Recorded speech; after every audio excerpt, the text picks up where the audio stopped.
Welcome to my YouTube channel @Rajeev Kumar. मेरा नाम राजीव कुमार है। जो स्पीकिंग इंग्लिश सीखना चाहते हैं, मैं उनके लिए एक अच्छा तरीका, एक अच्छा बेस्ट वे लेकर आया हूँ। और बात करते हैं उस बेस्ट वे के बारे में। जो विद्यार्थी ये सोचते हैं कि हम ग्रामर से इंग्लिश स्पीकिंग नहीं सीख सकते, वो मुझे 3 से 4 महीने फॉलो करें। उसके बाद आपको हर एक विद्यार्थी के अंदर जो मुझे फॉलो करेगा उसके अंदर इंप्रूवमेंट होगा।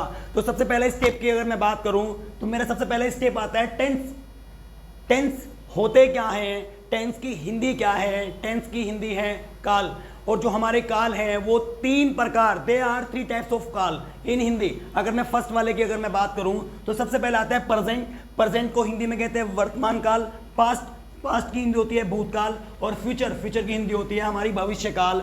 अगर मैं इनकी डेफिनेशन की अगर मैं बात करूं तो सबसे पहले आता है प्रेजेंट टेंस। मैंने प्रेजेंट टेंस के बारे में ऑलरेडी मैंने बताया हुआ है कि प्रेजेंट टेंस होता क्या है।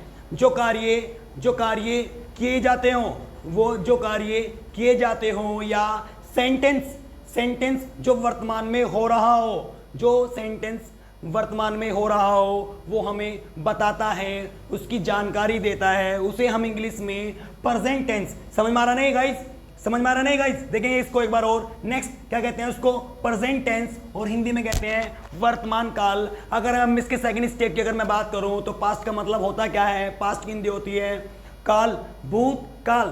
क्या होता है? भूतकाल। तो नेक्स्ट अब बात करते हैं हम अपने पास्ट का मतलब होता क्या है। पास्ट को हिंदी में कहते हैं भूतकाल। अगर मैं इसकी डेफिनेशन की बात करूं, इसकी डेफिनेशन है जो काम भूतकाल में हो गया हो, जो कार्य भूतकाल में हो गए हो, उनको इंग्लिश में हम पास्ट और हिंदी में भूतकाल कहते हैं। अगर मैं इसके थर्ड स्टेप की अगर मैं बात करूं टेंस के, तो थर्ड स्टेप में आता है हमारा future tense. What is the mean of in Hindi guys? What is the mean of in Hindi? इसकी अगर मैं फ्यूचर की बात करूं तो फ्यूचर को कहते हैं भविष्य काल। अगर मैं इसकी डेफिनेशन की बात करूं, and I mention before all persons, है ना, भविष्य काल इन हिंदी।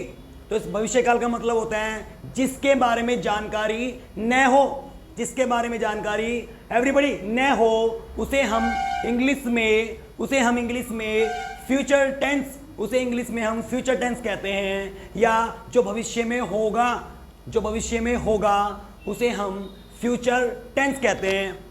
नेक्स्ट एवरीबडी समझ में आ रहा नहीं सभी को? अगर आप सभी को मेरी वीडियो पसंद आई हो तो my YouTube channel @Rajeev Kumar को सब्सक्राइब करें और बेल आइकन पर जाकर उसको प्रेस